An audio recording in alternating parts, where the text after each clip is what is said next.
This is episode number 11 of Dev Branch, what full site editing means to version control.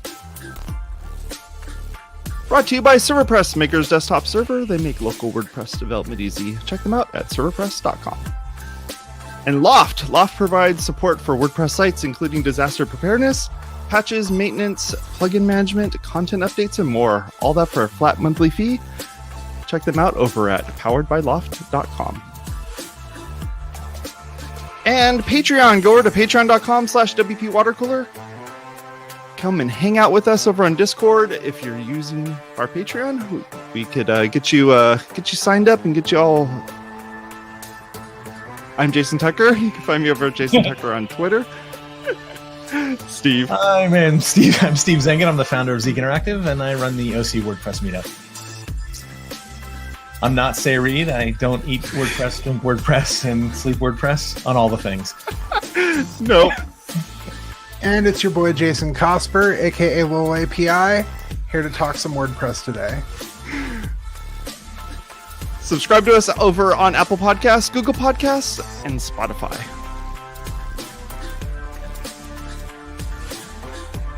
And if you're hanging out with us over on our Discord, go to WPwatercooler.com/Discord. You can come hang out with us and enjoy the rest of the show.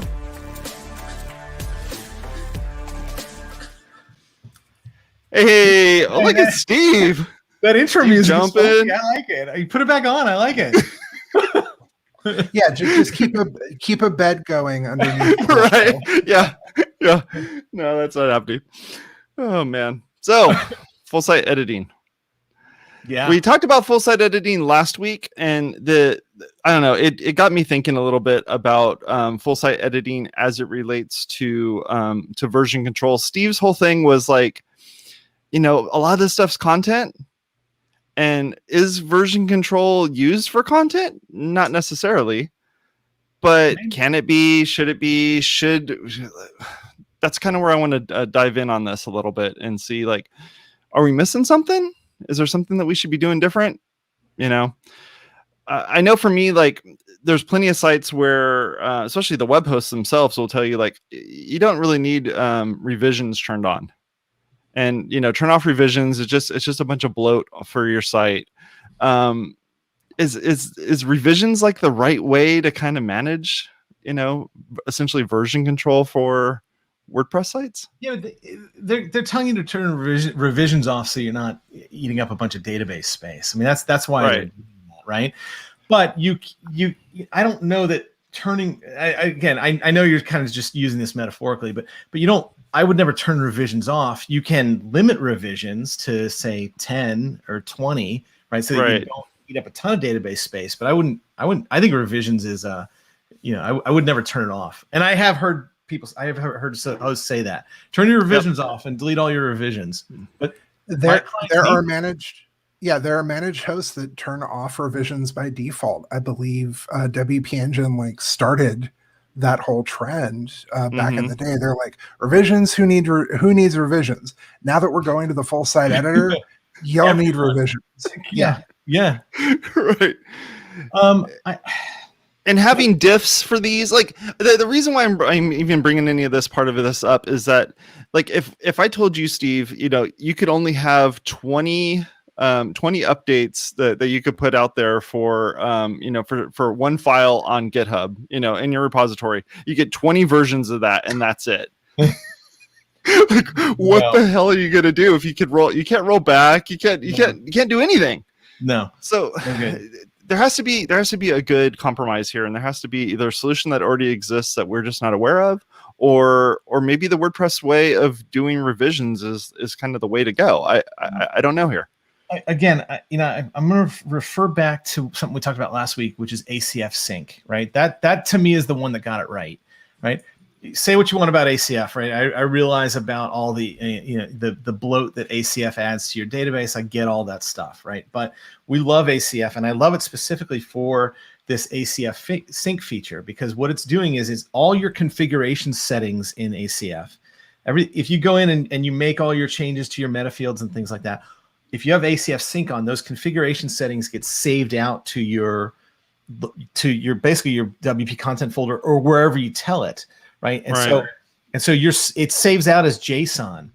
And so what we do is we save that to a place where we can commit it to the Git repo, because if you have the ACF sync on your destination server and you push all that stuff out, it just updates all that stuff for you automatically, right? And so I'd like to see something, like that for the configuration files inside of full site editing, or what do they call that? What is it? What is the thing called that I never used, that where you go and configure the setting? What is that section called? The configurator. Yes. Yeah.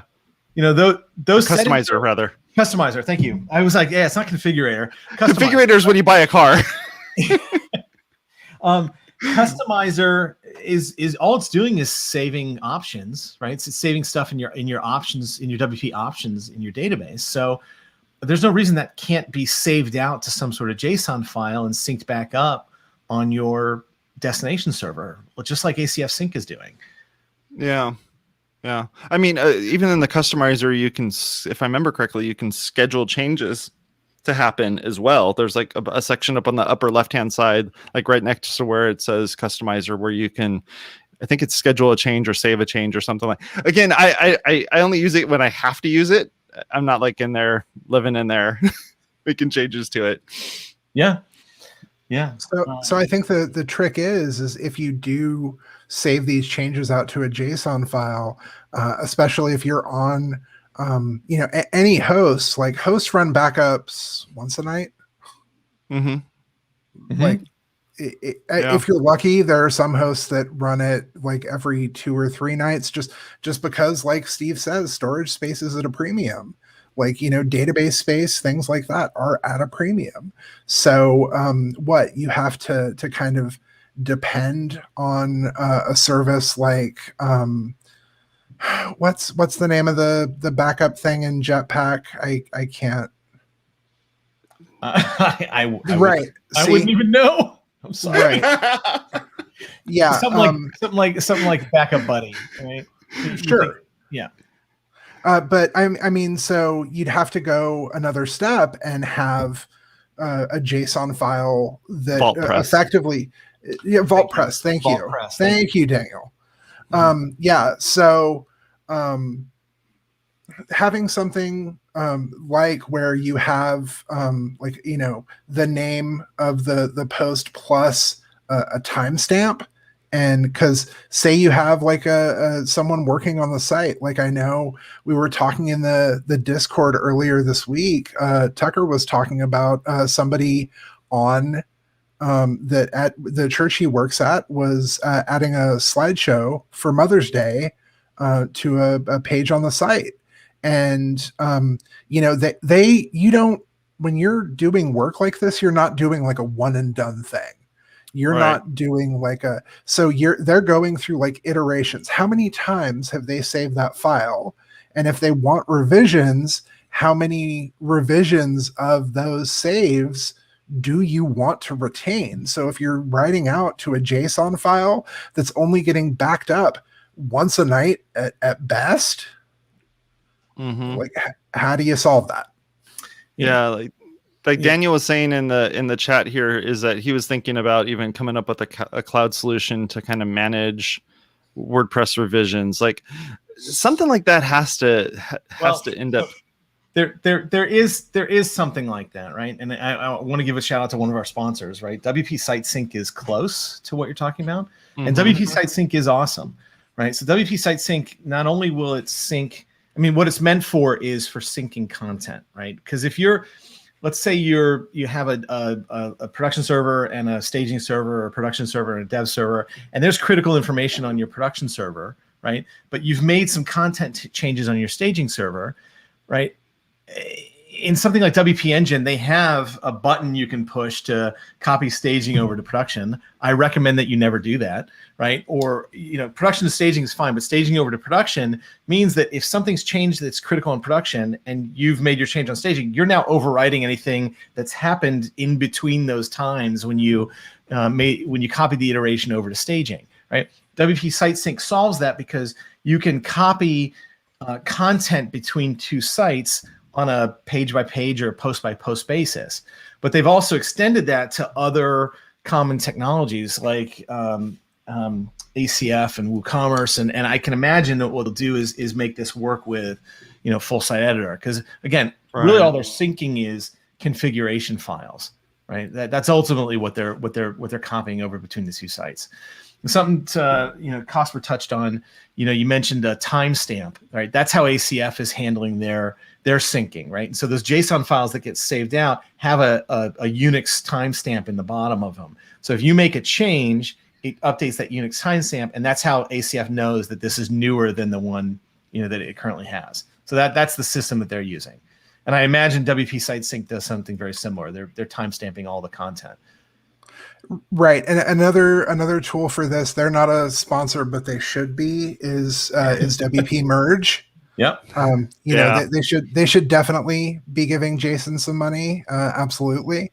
But I've used WP Merge on a few projects where customers have been using it already, and I've walked into the situation, and it does what needs to be done. Like, I mean, basically, it's kind of clever when you're running it on two sites. So say staging and production, the post IDs for, say you make a change to a post, it adds like basically your post ID goes from like 600 to like the site where the changes are being made to like 1 million or 3 million or whatever, 635. So it will and then it'll combine those two. Like it'll basically do the merge for you, or it'll help you work the merge out if there's conflicts.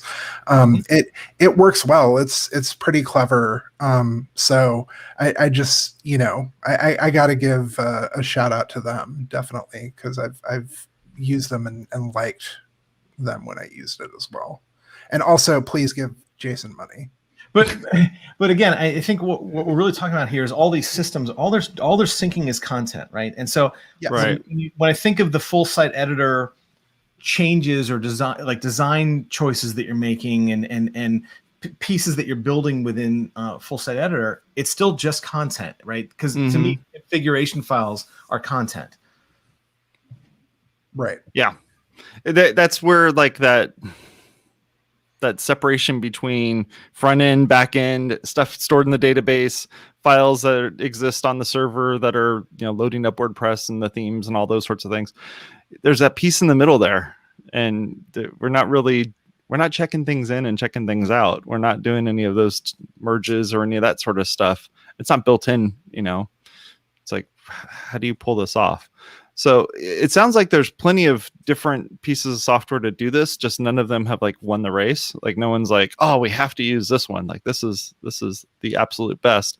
It sounds like more and more that the stuff that you're talking about with ACF seems like, the way to go. It's the way to build some blocks. It's the way to, kind of put all these pieces together. What other things can the ACF setup do for us?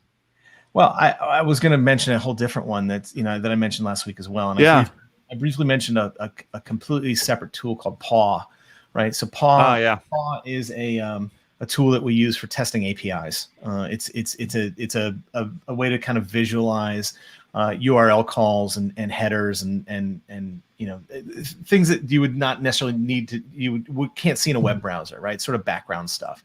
But what Paw does, and we've got a subscription to Paw for Teams, is Paw basically creates a project, right? And so once we've shared our project, if I set up some API calls, I can save them to the team, right? And then all of my team members can share that. But what Paw is actually doing is it's saving it out to a Git repo, right? And so that's how they're using that. That's why I mentioned it. What they're using is a code repository because it is all just code, right? And so I bring that up because some sort of a combination of a repository or a tracking system, I think, is necessary because you need version control, right? To really do this, to do this right. You can't just. I mean, some of these tools we mentioned are great, but I don't know that there's a way to undo, right? And that's what that version control gives you, is if you did something wrong, then you've got that rollback process.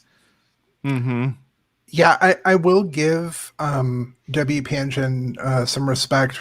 Back in the day, their backup system, and this was something that was publicly known. I'm not doing any insider baseball and breaking any NDAs here, but their backup system was for quite some time Git based. So you would make a change to the site, and they would export the database and also throw that into Git. And so your nightly backups were in Git, and they moved away from that because of the size of user databases, things like that. Yep. It's just not great to throw that crap into Git. But I think that something like that is not the worst idea. Using a Git backup system, having that in place, I don't think it would hurt. Especially, it just seems like the database is the place to put this in. Like that should be the spot where this is happening, right? I mean, well, it is. It's just not the diffs aren't there, right? Right. It's right now. And again, I haven't dug into the code, but I've got to assume, knowing what I know about WordPress, that the full site editor is a destructive process, right? Meaning, as soon as you save it, right, you've kind of lost what you did, unless there's revisions, right? And so I don't know, so I may be speaking out of turn, right? But typically, when you're writing to a database, if you're doing an update, you're destroying, right? And so what I'd like to see is those diffs somehow. I mean, that's part of the key to a code repository is you get to look at not just the changes, but what changed in each version. And I think that's important. Because like to pull off something like, for instance, you have a store and you're going to be doing a sale, and the sale's only gonna last for like a month or a week or whatever, and you want to revert back to normal. Like, what's the process for that for someone? Is it like literally making a copy of the page, then saving that over, and then switching from one page to the next when you're done with it? Like, what's the best way to do this? We're getting back into like FTP of like, let me FTP my entire site, put it in some folder, and then later on I'll upload that back again. Like, what's the best way to kind of take a snapshot and then come back to that snapshot later? Don't know. There's another plugin I think that's worth mentioning here in all of this that is a same site type of plugin, right? And I think it might be outdated, or it was recently adopted by another team, which is called Revisionize, right? So Revisionize is a plugin that allows you to take a poster page, actually create a revision of it, which makes a new poster page, and then you can make those changes, and then basically you're forking the page, and then you can merge it back into the original page. And you mostly use that for content reviews, right? So basically making a version of the page that somebody's going to review before you make it live. That to me is the one. Well, it's not the one, but that to me is a miss on WordPress's part, is that that's not sort of built into the system, right? And I mention that because a lot of my clients need the ability to kind of make a change and let another department review it before they publish it live. So it's not just a matter of scheduling, right, or just making the change, right? And a lot of times it's the legal department that needs to do the review, right? So they need to kind of make the change. Legal has to go review it to make sure it's kosher before it goes live, and then it gets published live. But there's no built-in way in WordPress to do what I'm describing, right? Or revert when you screw up. Yeah. I mean, also not only just running it past legal, but sometimes, like a developer may have a technical blog post that they need to put up, and marketing just wants to sprinkle their magic over the top of it and make sure that you're linking to the new product that they want you to cover. One thing that I think is interesting is now. Disclaimer, I work for Liquid Web. We have what? I know. I don't talk about it. I don't talk about it much here. We have a plugin for WooCommerce that basically shoves orders into their own order table. It's not hard to turn around, and one would think, and make a revisions table plugin. And for the managed hosts that are, if this is where we're moving to shove full site editor stuff into the post table, let's stop shoving stuff into the post table. Well, let's actually make this is just an idea, but if we're going to have it in the database, let's have a revisions table for these changes. Well, let's dig into the why Liquid Web did that for a moment, right? Because I'm familiar with this, right? But they did that because the post meta table is not indexed, right? And that's ultimately where a lot of this stems from. So there's two problems, right? Ultimately, anything that is content gets shoved into the post table, right? So if you have a lot of, like with WooCommerce by default, if your store takes off and you have a ton of orders, your post table is massive. But worse, your post meta table is more massive because each of those orders has 20 to 40 pieces of metadata associated with it. And that metadata is not indexed. So by default, WP post meta is not indexed.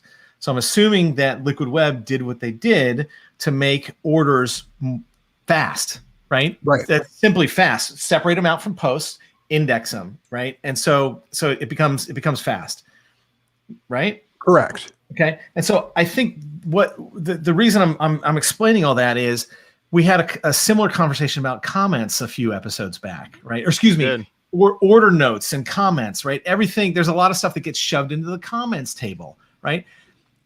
I wholeheartedly agree and want to mirror everything you're saying, right? If WordPress was going to get any sort of speed overhaul or just optimization, it would be to optimize the database so that stuff gets put in their own, buckets inside of the database, right? WooCommerce should have its own buckets. Any sort of post type should have its own buckets. Stop putting stuff in post meta and comments. Right. This is when I found out every order is a post. What's that? This is when I found out every order was a post in WooCommerce. Even though I don't use WooCommerce, I have no idea. But I was just like, oh wow, that's interesting. And here's where it gets fun. Let's loop it back to what Steve was talking about initially with ACF.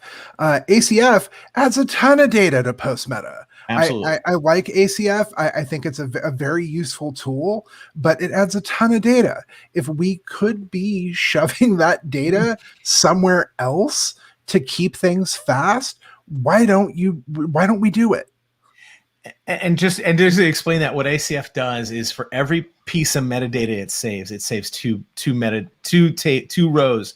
So there's 2 rows in the post meta table for every single save that you do in ACF. So every field has not just the field the data that you save, but it's got a reference field, which is how ACF sort of does its own indexing. And so when you're using ACF, you've doubled your amount of metadata for anything that you're saving. Right. So you use ACF. You use ACF to build those blocks because it's an easy thing to do, but you're setting yourself up because if you have a successful site somewhere down the line, you're going to run into these indexing problems with post meta with that sort of stuff. What I found, where I found a lot of people got, and I know we're kind of on a tangent here, but I found a lot of people got themselves into trouble is there's a lot of people recently that have converted their Shopify store over to WooCommerce, right? And so there are ways where you can just, import all of your orders and all of your products from Shopify into WooCommerce, right? There are cart to cart is the system that does it. So you pay cart to cart, and they'll take one system and convert it to another system, right? And it's not always one-to-one, but what they're doing is basically, so if you've got a Shopify store that's popular, and let's say you've got 100,000 orders in it, you're going to start your WooCommerce store with 100,000 orders plus all that metadata, right? Wow. You are slow on day one. Once you do that, you are slow on day one, and so you're going to be kind of trying to figure out how to speed up your site all the time when you bring in that much stuff. And if you have posts on top of that, so let's say in addition to that, you're also running a blog or just like some news on your site, all of that stuff is competing for database resources. Yeah. Yeah.